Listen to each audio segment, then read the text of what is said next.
Welcome, gentlemen. Good Thursday, gentlewomen, and don't make too much fucking noise, gentle children. Today we have some more news to talk about. Yes, we still do have some leftover balance tuning to talk about, but for today it's taking a back seat to some more interesting news and addition to the game. And we are starting, as far as additions go, with the one that can actually go and touch your wallet, because Blizzard has announced a 12-month subscription offer for players. This is the subscription offer which will give you the long-awaited and long data-mined Gargantuan Gurlock mount. So the Giga Murloc mount is going to be available through this subscription offer. With this offer, you will also be getting Telix, the Stormhorn mount in WoW as well, which is quite cool. Honestly, it is quite unique. I personally like it even more than the Murloc mount. And as for classic players, Wrath classic players, you're gonna get the Festering Emerald Drake mount in Wrath of the Lich King Classic if you subscribe for 12 months. This is concurrent with an already existing 6-month offer in WoW. This is the one that gave you the Nether Gorged Great Worm mount in World of Warcraft. You will be earning all of the 6-month subscription offer rewards if you subscribe for 12 months. How it's going to work is that it is simply going to add subscription time to the one you already have. So even if you have right now 10 months left to your subscription, it's just gonna put you at 22 months and give you all of the rewards. Interestingly enough, or I should say not nicely enough, the price doesn't actually go down. The price is the same. The price for your monthly subscription is going to be the same as the 6-month subscription offer. So you're not really getting a discount for buying this 12-month, twice as many months for your subscription. There is also, as a part of the rewards for the 12-month subscription, a mount from the upcoming 6-month offer that has not yet been revealed. So you're also going to get that as well if you are to subscribe with this 12-month sub. So basically you are getting the rewards of the 6-month offer that is already available in the game, and you will be getting the 6-month offer that will come in a few months. Blizzard is not really being subtle with what's going to be coming as a mount reward, because look at this silhouette. You know, in 2023 we are going to get the Chinese Year of the Rabbit. So, you know, that's kind of self-explanatory what this is. I mean, okay, technically it's not self-explanatory because that's not a rabbit, that's a hare. But, you know, close enough, close enough. So that's the reward you're getting from your subscription. I thought it was kind of interesting because I've heard and read some people pointing out that this is a ploy from Blizzard because they are, of course, preparing for the content drought of Dragonflight. So obviously they are trying to lock players into a year-long subscription before the expansion comes out. It's interesting because, you know, Blizzard has not had a 12-month subscription offer in basically a decade. You know, even through very long content drought period, like for example the first half at the very least of Shadowlands, or the content drought of Warlords, the content drought of the 1 year long Siege of Orgrimmar, there was no 12-month sub offer. The last time we had a 12-month subscription offer was the Giga Chad promotion back for Mists, or rather back at the end of Cataclysm, because that offer gave you the full Diablo 3 game. It also gave you the Tyrell's Charger mount, and it also gave you access to the beta of Mists of Pandaria. So that was a massive promotion, definitely, compared to this one. I still don't think it has anything to do with the possible covering of a drought period for Dragonflight. I think it's much more cynical in a sense of wanting to boost up their revenue, their last quarter of 2022 revenue, with some more money in. So that's probably why. We then also have something cute. We have something cute because now we have a little cute red dragon making its way to the login screen. There is now a wild Alexstrasza popping up in your login screen of Dragonflight, and of course of the pre-patch as well. Now, players have started perhaps a conspiracy theory that we are going to get each and every one of the aspects popping up in the login screen as we get closer to the release of Dragonflight. You know, there is basically 4 weeks left to the expansion, there is 4 dragons left to show up. We are missing the green, we are missing the blue, we are missing the black, and we are missing the bronze. You know, if we are to look at just the timing of the appearance of Alexstrasza, it's kind of in line with having the extra 4 remaining dragons pop up week by week as we get close to the release of Dragonflight. It would be cool.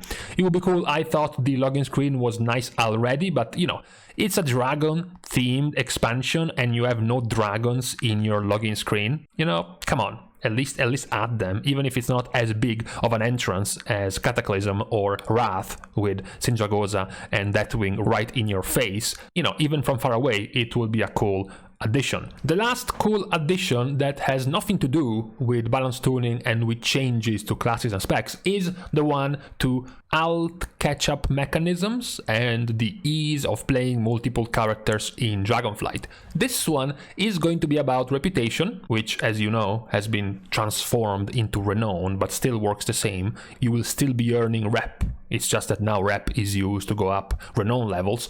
This change is that once you reach Renown 10 with a particular faction and then further on Renown 20 with a particular faction, it's going to make it so that all of your characters on your account will be earning reputation with that faction 100% faster, all the way up to that Renown level. So once your main gets to Renown 10 with, say, Valdrakken, every other alt you have is going to be getting 100% faster rep with Valdrakken. Then you are all gaining reputation at the same time as you're going through Renown 11, 12, and 13 and whatnot. And then if your main character gets to Renown 20, then all your other alts will be 100% faster all the way up to Renown 20. Now, there is more than just Renown 20, a little bit more. So perhaps they are leaving the last few bits of Renown left to take the same amount of time, or maybe this is just a start. Maybe this is just the first 2 entries we have seen from the data mining.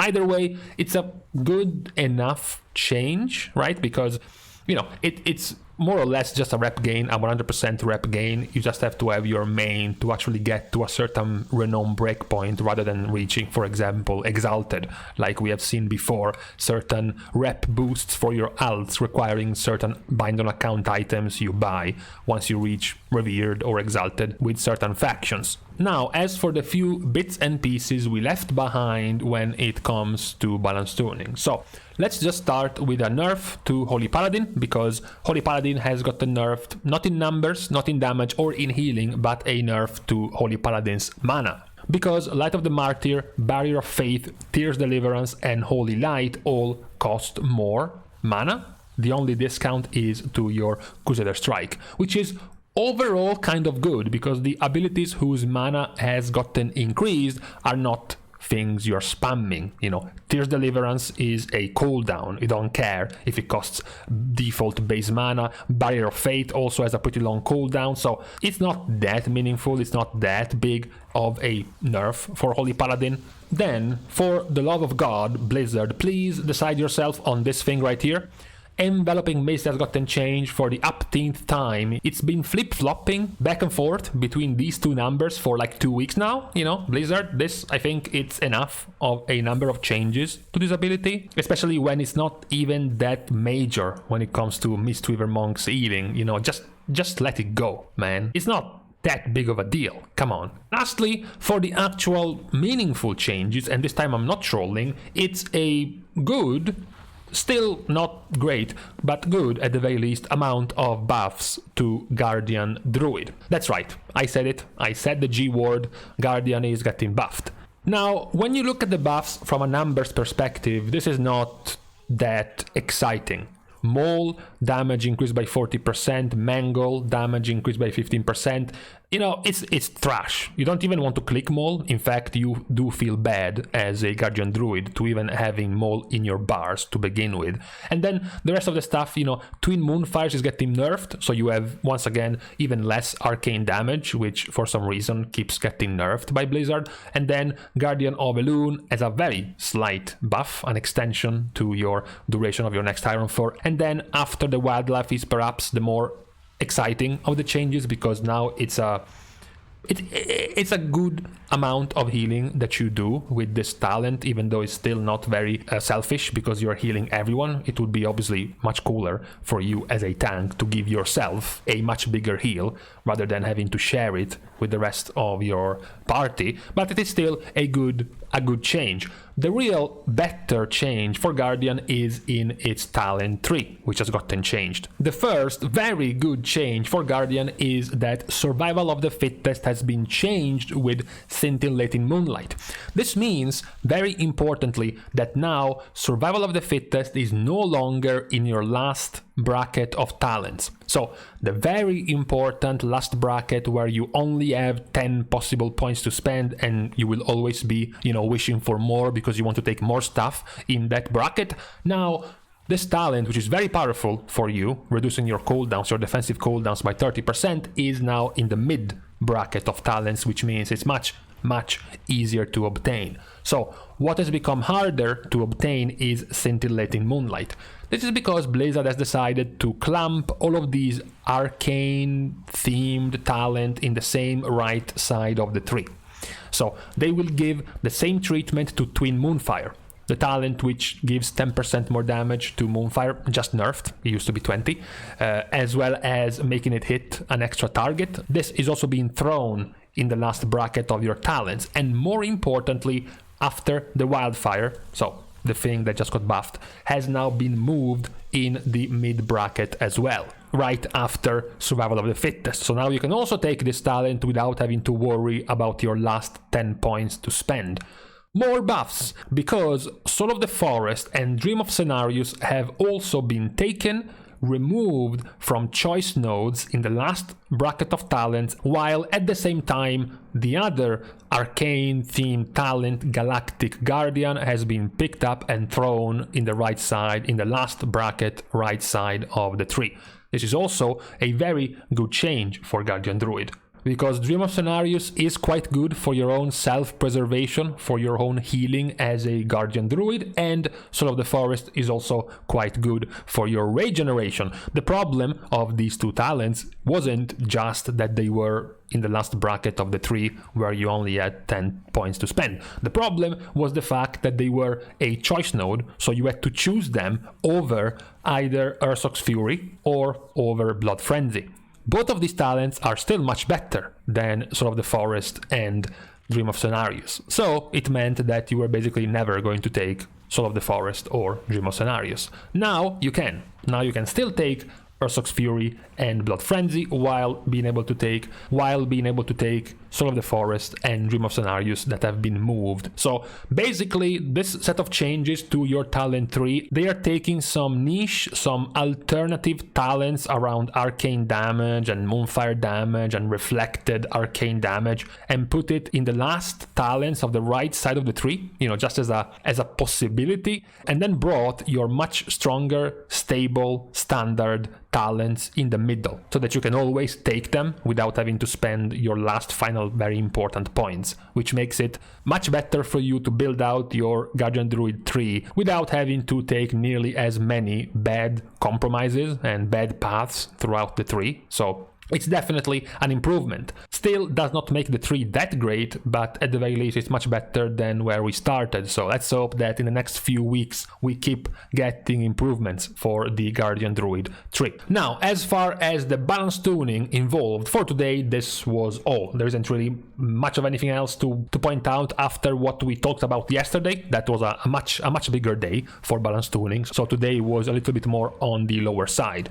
Now, with this being said, it's time to leave you to the rest of your Thursday. I am pretty happy about the changes to the alt catch-ups. Since I was planning on playing multiple characters, I still did not see that much, in fact, not really anything at all, about making it easier for characters to level up multiple factions, especially with the fact that in Dragonflight you will not have account-wide recipes, account-wide patterns, account-wide plans of professions, which means even after you grind to renown 20 with a certain faction with your shaman who has enchanting and engineering, that faction at renown 20 also gives you a pretty good blacksmithing pattern, which I need on my warrior alt, which meant I had to go and grind renown 20 as well on my warrior alt because I wanted that blacksmithing pattern, which is not bind on account or account wide. So at the very least now we have some more confirmation that it's going to be made easier for your alts to do that same grind, which is a good thing. I'm still hoping for a tiny bit more, but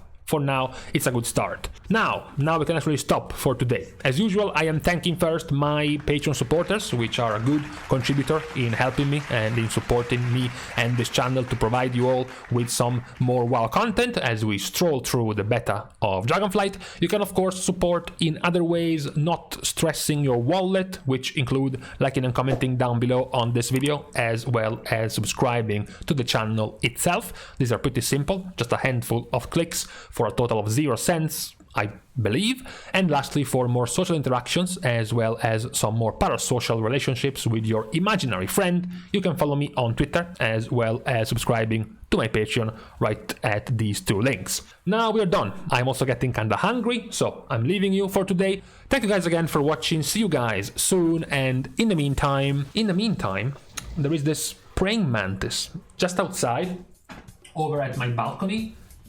You know, it's getting kind of creepy. I'm getting a little bit unsettled, you know.